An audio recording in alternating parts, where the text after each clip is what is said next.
में आज से धान खरीदी की शुरुआत हो रही है। 31 जनवरी तक केंद्रों पर धान खरीदी की जाएगी। प्रदेश में 2497 केंद्रों पर धान की खरीदी की जाएगी। 110 लाख मीट्रिक टन धान खरीदने का लक्ष्य सरकार ने रखा है। धान खरीदी के लिए 25,72,000 किसानों का पंजीयन किया गया है। छत्तीसगढ़ सरकार के खाद्य मंत्री अमरजीत भगत ने कहा कि धान खरीदी केंद्रों का निरीक्षण करेंगे। ये बड़ी जानकारी सामने आ रही है। तो 31 जनवरी 2023 तक धान खरीदी की जाएगी। प्रदेश में 2497 केंद्रों पर धान खरीदी की जाएगी। आज से छत्तीसगढ़ में धान खरीदी की शुरुआत हो रही है और 110 लाख मीट्रिक टन धान खरीदने का लक्ष्य सरकार ने रखा है। करीब 25,72,000 किसानों ने रजिस्ट्रेशन कराया है और धान बेचने के लिए। तो खाद्य मंत्री अमरजीत भगत ने धान खरीदी केंद्रों के निरीक्षण करने की बात भी कही है। तो छत्तीसगढ़ में आज से धान खरीदी की शुरुआत। प्रदेश में करीब 2497 धान खरीदी केंद्र बनाए गए हैं। 31 जनवरी तक केंद्रों पर धान खरीदी की जाएगी और समर्थन मूल्य पर धान की खरीदी सरकार करेगी। ये बड़ी जानकारी सामने आ रही है। सामान्य धान 2040 रुपए प्रति क्विंटल के रुपए से खरीदी जाएगी। इधर ग्रेड ए की धान जो रहेगी वो 2060 रुपए प्रति क्विंटल से खरीदा जाएगा। 110 लाख मीट्रिक टन धान खरीदने का लक्ष्य सरकार ने रखा है किसानों से और धान खरीदी के लिए करीब 25,72,000 किसान पंजीयन करा चुके हैं। प्रदेश के 2497 उपार्जन केंद्रों पर धान की खरीदी की जाएगी। 31 जनवरी 2023 तक धान खरीदी की जाएगी। समर्थन मूल्य पर धान की खरीदी होगी। सामान्य धान का समर्थन मूल्य 2040 रुपए प्रति क्विंटल है। इधर ग्रेड ए धान का समर्थन मूल्य 2060 रुपए प्रति क्विंटल है और इस पर धान खरीदी की जाएगी। 110 लाख मीट्रिक टन धान खरीदने का लक्ष्य सरकार ने रखा है।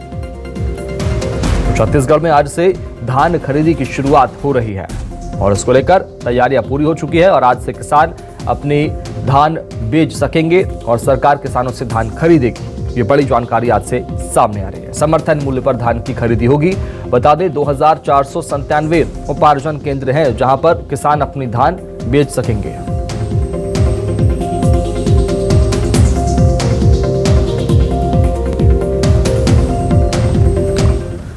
और छत्तीसगढ़ में आज से धान खरीदी की शुरुआत हो रही है। अरविंद मिश्रा से बात करेंगे, अजय सूर्यवंशी से बात करेंगे। पहले चलेंगे बलौदा बाजार। अरविंद मिश्रा, किस तरह की तैयारियां वहां देखने को मिल रही है उपार्जन केंद्रों पर? किसानों की भीड़, किसानों में किस तरह का उत्साह, चूंकि आज से धान खरीदी की शुरुआत हो गई है। अरविंद मिश्रा। धान खरीदी का प्रारंभ हो गया है। इसी वजह बलौदा बाजार जिले में भी बहुत अच्छे तरीके से धान खरीदी का व्यवस्था चालू हो चुका है। यहाँ पे कलेक्टर रजत बंसल के नेतृत्व दिशा निर्देश और अधिकारियों को उन्होंने बैठक ली और उसके बाद सभी दिशा निर्देशों में आज से धान खरीदी प्रारंभ हो गया है। बलौदा बाजार जिले में बात करें तो लगभग 1.5 लाख किसान यहाँ पे अपने धान बेचेंगे और आज से उसकी शुरुआत हुई है। इसके लिए बाकायदा बारदाना की व्यवस्था वहाँ पे खरीदी केंद्रों में कर दिया गया है। साफ सफाई की गई है। शौचालय और अन्य पानी वानी की व्यवस्था किसानों के लिए समुचित व्यवस्था की गई है ताकि कि उन्हें किसी प्रकार से परेशानी न हो। वहीं उनके भुगतान के भी व्यवस्था के लिए भी बाकायदा मॉनिटरिंग किया है।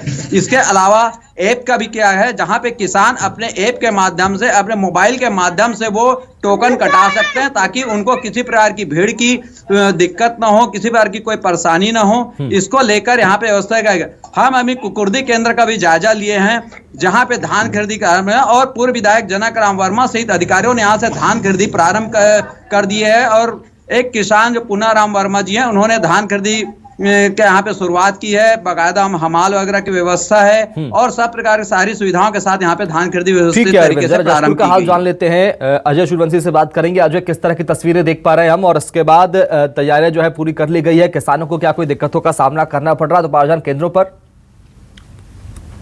आपको मैं बता दूं कि जसपुर जिले में पूरी तरह से तैयारियां जोरों शोरों पे है और सभी मंडियों का साफ सफाई रखरखाव किया गया है और किसानों को कोई असुविधा ना हो इसके लिए पूरी व्यवस्था जिला कलेक्टर के द्वारा किया गया है। और आपको बता दूं कि अभी जो ताजा अपडेट आया है कि डॉक्टर रवि मित्तल जसपुर कलेक्टर ने एक धान प्रबंधक समिति के ऊपर कार्रवाई की है। जसपुर जिले के तमता की घटना है जिसके ऊपर लंबे समय से शिकायत थी धान की हेरा फेरी ऋण की वसूली के लिए और जिसपे कलेक्टर ने कार्रवाई करते हुए उस प्रबंधक गोविंद राम के ऊपर निलंबन की कार्रवाई की है।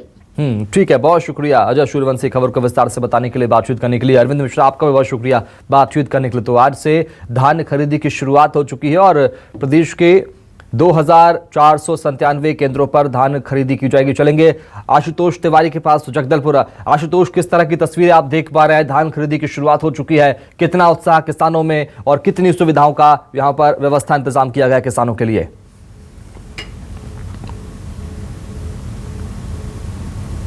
अगर देखा जाए तो काफी लेट हुआ था, लेकिन इस बार जो है 1 नवंबर से धान खरीदी जो है वो शुरू होनी है। लेकिन बस्तर का जो माहौल है वो अलग ही नजर आ रहा है। आप देखेंगे ये तालाबंदी है। हालांकि जो सहकारी समिति जो थे वे हड़ताल पे है। करीब 1500 समिति के जो लोग हैं वो हड़ताल पे चले गए हैं। और हालांकि ये जो पल्ली नागा जो उपार्जन केंद्र है, यहाँ पर बताया जा रहा है कि किसी भी किसान ने पंजीयन नहीं करवाया है। इसी वजह से जो है ये तालाबंदी है। कलेक्टर का कहना है कि जो कल आदेशित कर दिया गया था कि जितने ऑपरेटर हैं, डाटा एंट्री ऑपरेटर हैं, वे खरीदी करेंगे। समिति अगर हड़ताल से नहीं आते हैं वापस, उससे कोई प्रभाव नहीं पड़ेगा, खरीदी वहां पर जरूर होगा। लेकिन आलम जो है वो काफी यहाँ पर बिगड़ा हुआ नजर आ रहा है, क्योंकि कोई भी कर्मचारी यहाँ पर नहीं पहुंचे हैं। और अगर किसान अपना धान लेकर आते हैं तो ये किसको देंगे और कहाँ बेचेंगे, ये एक बड़ा सवाल है। हालांकि अधिकारियों का कहना है कि इसे तुरंत ही दिखवा लिया जाएगा, इसे दुरुस्त करने की कोशिश की जाएगी। लेकिन देखने वाली बात होगी कि आज शुरुआत है और शुरुआती दौर पे अगर इस तरीके के आलम जो नजर आता है तो बिल्कुल ये किसानों के लिए बड़ा परेशानी बन सकता है। बिल्कुल आशुतोष, दिक्कतों का सामना किसानों को करना पड़ सकता है। बने रहिएगा। बिलासपुर चलेंगे, वीरेंद्र गेवई से बात कर लेते हैं। वीरेंद्र, आज से धान खरीदी की शुरुआत छत्तीसगढ़ में हो गई है। किसानों में कितना उत्साह, क्या कुछ इंतजाम किए गए किसानों के लिए, किस तरह की व्यवस्थाएं आप देख पा रहे हैं उपार्जन केंद्रों पर? वीरेंद्र गेवई। धान खरीदी केंद्र है, वहां पर तैयारियां तो पूरी कर ली गई है, क्योंकि धान अभी सूखा नहीं है और इस वजह से धान की कटाई नहीं हो सकी है। तो आज मुश्किल है, कम ही धान खरीदी केंद्रों में जो धान बेचने वाले किसान आएंगे। हालांकि जो पूरी तैयारी है वो सरकार की तैयारी पूरी है और जिले में 1,23,000 किसानों ने इस बार पंजीयन कराया है। 130 धान उपार्जन केंद्र हैं जहां पर धान की खरीदी होगी और अभी से कुछ देर बाद जब किसान यहां पर पहुंचेंगे तो उनकी धान की खरीदी की जाएगी। यहाँ पर जो धान के प्रभारी हैं, बेलपान में मैं इस वक्त मौजूद हूँ, वहाँ पर किस तरह से तैयारी है ये जानते हैं। ये बताइए कि अभी जो धान खरीदी है उसको लेकर के किस तरह तैयारी की गई है? हमारे यहाँ बेलपान खरीदी केंद्र में तैयारी, धान खरीदी के संबंध में तैयारी कर ली गई है। काटा बाट है, सत्यापन हो चुका है, मशीन में सत्यापन हो चुका है और लाइट वाइट कंप्यूटर सेट सब तैयारी में है। और टोकन की तरह बात, तो आज के लिए टोकन नहीं है अपने यहाँ, तो किसानों को धान तैयार नहीं हो पाया अभी, इसके नाम से थोड़ा विलम्ब है। तो 10 तारीख तक हमारे यहाँ खरीद चालू होगी। ये भी कहा जा रहा है कि जो इस बार ऑनलाइन टोकन उपलब्ध होगा किसानों को, किस तरह सुविधा होगी? वो किसानों का सुविधा ऐसा है, 30% किसान लोग ऑनलाइन अपना मोबाइल से डाउनलोड करेंगे, उसके माध्यम से 30% प्रतिदिन के हिसाब से किसान अपना टोकन काट सकते हैं। 70% समिति से कटेगा जी। यहाँ पर अभी जो धान बेचने आएंगे, चूंकि नमी होगी, अभी शुरुआती दिन है, उसके लिए किस तरह से व्यवस्था की गई है? उसमें अपन नमी मास यंत्र रखे हैं, इसमें 70% तक। बिल्कुल वीरेंद्र, तैयारियां पूरी कर ली गई है, खास तैयारियां। और इन सब के बीच में अब आज से किसानों के लिए धान खरीदी की शुरुआत हो चुकी है। बहुत शुक्रिया आशुतोष तिवारी, अरविंद मिश्रा, वीरेंद्र गेवई, आप तीनों का बहुत शुक्रिया बातचीत करने के लिए। और आज से धान खरीदी की शुरुआत हो चुकी है, देखना होगा कि किसानों में कितना उत्साह आने वाले वक्त में देखने को मिलता है। रुकेंगे छोटे